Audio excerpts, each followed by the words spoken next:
ہجرت کے 5 سال بعد غزوہ خندق ہوا۔ غزوہ احد میں وہ اس معاملے کو نپیٹ نہیں سکے تھے، انہوں نے دھوکہ کیا۔ رسول اکرم صلی اللہ علیہ وسلم کو یہ بات بڑی پسند آئی، یہ ممکن نہیں ہے کہ ہم ان کا مقابلہ کر سکیں۔ لقد کان لکم فی رسول اللہ اسوۃ حسنہ، خان کہہ رہا ہے کہ آپ کو گھبرانا نہیں ہے۔ یہ خان کو جھکا نہیں سک رہے، اس کی عاصم منیر صاحب کو بھی اگلے سالوں کے لیے اپنی نوکری پکی کرنی ہے۔ وار ہے جو باجوہ نے چلائی تھی، نواز شریف اپنی ساکھ بچا سکتا ہے، یا عاصم منیر صاحب ان کو دکھا رہے ہیں کہ یہ خان آ رہا ہے، بلاول کو لے آئیں گے، صورت میں ہر کوئی اپنے پتے چلائے گا۔ السلام علیکم دوستو، رسول اکرم صلی اللہ علیہ وسلم 627 CE میں یعنی ہجرت کے 5 سال بعد غزوہ خندق ہوا، اور آپ کو پتا ہے کہ 625 میں غزوہ احد ہوا، جس میں یہ کہتے ہیں کہ مسلمانوں کو ڈیفیٹ ہوئی۔ حالانکہ اگر ڈیفیٹ ہوتی تو پھر 2 ہی سال بعد ان کو کنفیڈریشن یعنی پورے عرب کو اکٹھا کر کے 10,000 کی آرمی لے کے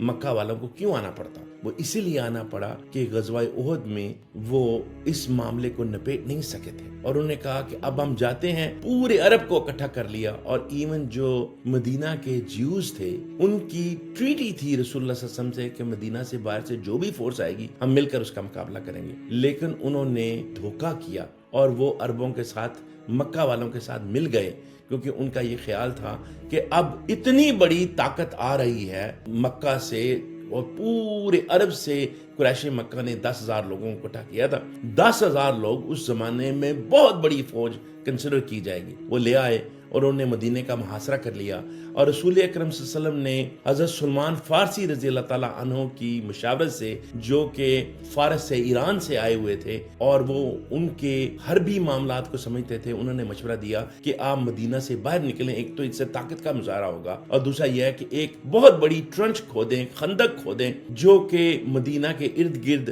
فوج کو روک کے رکھیں۔ اور عربوں کو اس چیز کا اندازہ نہیں تھا۔ رسول اکرم صلی اللہ علیہ وسلم کو یہ بات بڑی پسند آئی، اور تقریباً 5 کلومیٹر لمبی اور 3 سے 4 میٹر چوڑی اور 3 سے 5 میٹر ڈیپ خندق، یعنی کہ تقریباً اتنی ڈیپ تھی وہ کہ اگر گھوڑا اور انسان اس کے اندر چلا جائے تو وہ باہر نہیں نکل سکتا، اور اتنی ڈیپ تھی اور اتنی چوڑی تھی کہ گھوڑا پھلانگ نہیں سکتا تھا، اور اتنی لمبی تھی کہ وہ ایک پہاڑ سے دوسرے پہاڑ تک جاتی تھی، اور اس طرح مکہ والوں کے پاس مدینہ میں انٹر ہونے کا کوئی راستہ نہیں بچا تھا۔ تو یہ تھی وہ جرت اور بہادری جو رسول اکرم صلی اللہ علیہ وسلم نے دکھائی، اور تقریباً 3,000 مسلمانوں کو اور الائز کو اکٹھا کیا۔ آپ نے اپنی اسٹریٹجی سے، اپنی وزڈم سے ان کا پانی اور شیلٹر بھی کاٹ دیا، اور اب وہ ڈیزرٹ میں بیٹھے ہوئے ہیں، اور یہ محاصرہ تقریباً کچھ کہتے ہیں 20 دن اور کچھ کہتے ہیں 30 دن تک جاری رہا، اور وہ اتنی بڑی فوج لے کے آئے ہوئے تھے، اور ان کا یہ خیال تھا کہ ہم جائیں گے اور مسلمانوں کو ہمیشہ ہمیشہ کے لیے ختم کر دیں گے۔ اور پھر یہ ہوا کہ چونکہ رسول اکرم صلی اللہ علیہ وسلم کو خبریں ملتی رہیں کہ اب مدینہ کے جو جوز ہیں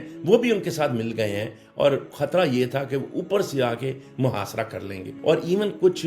منافقین تھے، انہوں نے تو وہ زور لگایا ہی رسول اللہ صلی اللہ علیہ وسلم کو یہ کہنے کا کہ آپ ان سے صلح کر لیں، یا آپ اپنی ڈیفیٹ تسلیم کر لیں اور ان کے جو ہے وہ مطیع ہو جائے۔ اور پھر کچھ صحابہ کو بھی انہوں نے ورغلا لیا اور اپنے ساتھ ملا لیا، اور رسول اکرم صلی اللہ علیہ وسلم کے پاس گئے، اور انہوں نے کہا کہ اب کوئی رہا ہی نہیں ہمارے پاس بچنے کا راستہ، کہ اب جوز بھی ان کے ساتھ مل گئے ہیں، پورا عرب بھی ان کے ساتھ ہے، اور یہ اتنی بڑی طاقت ہے، اور ہم ان کا کیسے مقابلہ کر سکیں گے؟ اور ہمارا حال یہ ہے کہ ہم نے اپنے پیٹ پہ پتھر باندھ کے اتنی گرمی میں وہ خندق کھودی ہے، یہ ممکن نہیں ہے کہ ہم ان کا مقابلہ کر سکیں۔ لیکن رسول اکرم صلی اللہ علیہ وسلم نے کہا کہ سوال ہی پیدا نہیں ہوتا کہ میں ان کے آگے اپنا سر نگوں کر دوں اور اللہ تبارک و تعالیٰ کی عظمت پہ ان کی یقین ڈگمگا جائے۔ رسول اکرم صلی اللہ علیہ وسلم نے صحابہ کو اس پہ قائم رکھا، اور پھر یہ دیکھیں اللہ تبارک و تعالیٰ نے آیات اتاریں سورہ احزاب کی، یعنی یہ سورہ 33 ہے، اس کی آیات 21 ہے۔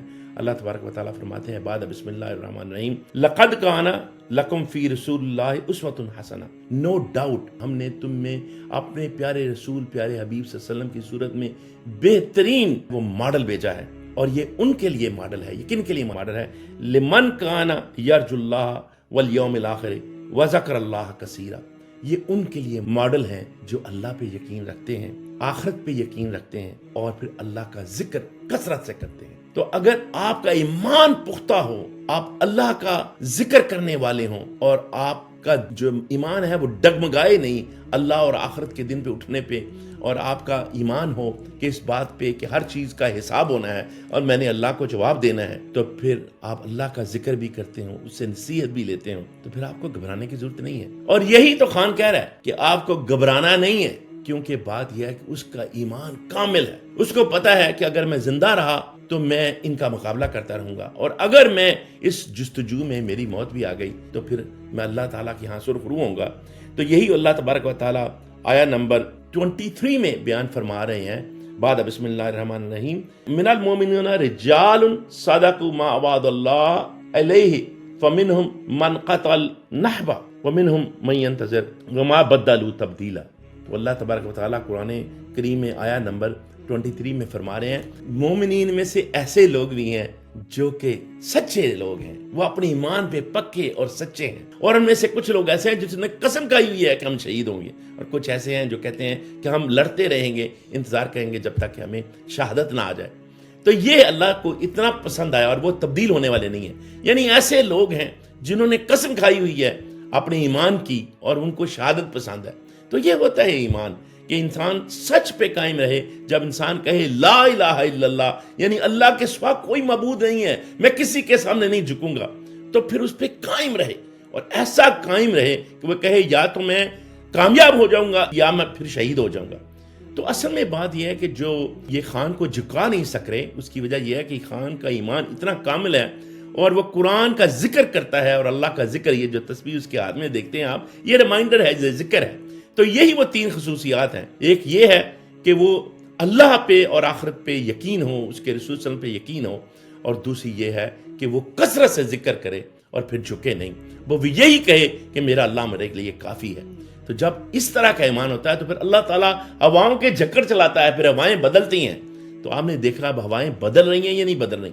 اب بات یہ ہے کہ عاصم منیر صاحب کو بھی اگلے سالوں کے لیے اپنی نوکری پکی کرنی ہے، تاکہ وہ اپنے اردلی کے ذریعے بے شک کرنی ہے، اور اتنا مشکل نہیں ہے یہ انڈورسمنٹ لینا،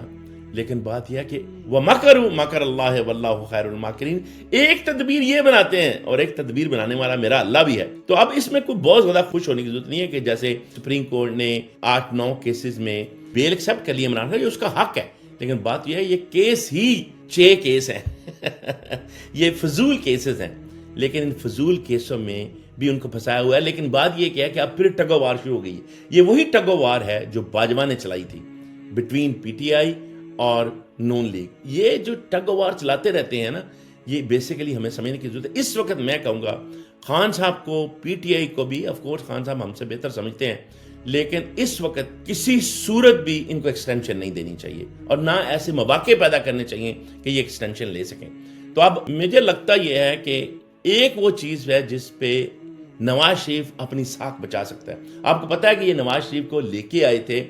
اس وعدے پہ کہ ہم تمہیں پرائم منسٹر بنائیں گے، اور پھر انہوں نے بنایا نہیں۔ اور نواز شریف ایسا بندہ ہے کہ وہ اپنا بدلہ کبھی نہیں چھوڑتا، اور اس کو بھی یہ سمجھ آ گئی ہے کہ جب ان کو ایکسٹینشن دے دی جاتی ہے تو وہ اتنے طاقتور ہو جاتے ہیں تو یہ اڑا دیتے ہیں۔ تو وہ جو کہتے ہیں نا کہ آگے کھائی ہے اور پیچھے وہ موت ہے۔ اب بات یہ ہے کہ نون لیگ کے پاس نہ آگے نہ پیچھے، اس طرف یہ اسٹیبلشمنٹ ان کو دکھا رہی ہے، یا عاصم منیر صاحب ان کو دکھا رہے ہیں کہ یہ خان آ رہا ہے، اس کو دیکھو ہم نے ضمانتیں دے دی ہیں، اس کو ہم باہر نکال دیں گے اور یہ تمہیں اندر کر دے گا، اور اگر ہم تمہیں ہمیں ایکسٹینشن نہیں دو گے۔ لیکن بات یہ ہے، میں یہ کہوں گا کہ اس وقت ایکسٹینشن کسی کی ہونی ہی نہیں چاہیے۔ ایک جاب ہے وہ سب کریں، باقیوں کا بھی حق ہے۔ تو اب ایکسٹینشن اگر نہیں ہوتی تو ٹھیک ہے، پھر جو آئے گا دیکھا جائے گا، لیکن کم از کم ایک اصول تو ہونا کہ 3 سال کی جاب ہے، آپ 3 سال کی جاب کریں، اپنی جاب کریں اور آئیں، اور اگلا بندہ آئے، تاکہ یہ تبدیلی ہوتی رہے اور تطہیر ہوتی رہے۔ یہ جو تبدیلی ہوتی ہے نا، یہ خود بخود ہی فلٹریشن پروسیس ہوتا ہے۔ ہر بندہ اپنے اپنے جو ہے وہ پتے کھیل رہا ہے، ہر پارٹی اپنے پتے کھیل رہی ہے، نون لیگ اپنے پتے کھیل رہی ہے،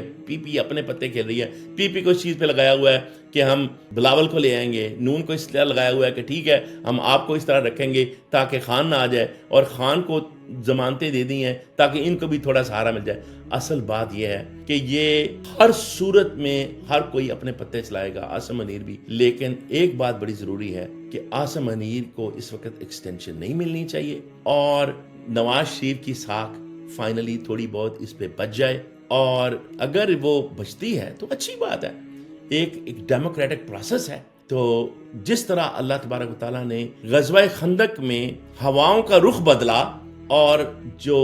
منافقین تھے اور ایون جو یہود و نصارہ تھے ان کو کیسے اللہ تبارک و تعالیٰ نے ذلت بخشی اور کفار کو بھی پسپائی بخشی، اور اللہ تعالیٰ نے ایک ایسے ناممکنات میں سے غزوہ خندق میں بالکل ناممکنات تھے، یعنی ایون صحابہ بھی پریشان ہو گئے تھے کہ یہ اس طرف سارے لوگ ہمارے خلاف ہو گئے ہیں، لیکن رسول اکرم صلی اللہ علیہ وسلم نے کہا کہ میں ایمان پہ قائم ہوں، میرے اللہ پہ میں قائم ہوں، اور یہ کسی ہو ہی نہیں سکتا کہ میرا اللہ میرا ساتھ نہ دے۔ تو اس طرح کا انسان کا ایمان ہو کہ حسبنا اللہ و نعم الوکیل، اور جب اس طرح کا ایمان ہو تو اللہ تبارک تعالیٰ پھر ایسی صورتیں نکالتا ہے، ایسی سچویشن نکالتا ہے کہ جس کا کسی کو احساس ہی نہیں ہوتا۔ تو میں یہ سمجھتا ہوں کہ اب عاصم منیر صاحب کا ڈکلائن ہوا چاہتا ہے اور انشاءاللہ عوام کا رخ بدلا چاہتا ہے، لیکن اللہ تبارک و تعالیٰ اپنی تدبیر سے، اپنی اسٹریٹجی سے انشاءاللہ تعالیٰ ایمان والوں کے ساتھ ہے، خان کے ساتھ ہے، اور انشاءاللہ تبدیلی ضرور آئے گی۔ وَقُلْ جَاءَ الْحَقُّ وَزَهَقَ الْبَاطِلُ إِنَّ الْبَاطِلَ كَانَ زَهُوقًا۔ نو ڈاؤٹ حق آ گیا اور باطل مٹ گیا، اور حق آنے ہی کے لیے ہے، اور اللہ تعالیٰ حق والوں کے ساتھ ہے۔ انشاءاللہ تعالیٰ اللہ تعالیٰ مسلمانوں کو، ایمان والوں کو پاکستان میں بھی اور پوری دنیا میں کامیابی عطا فرمائے گا۔ آپ نے بس گھبرانا نہیں ہے۔ پاکستان زندہ باد، عمران خان پائندہ باد۔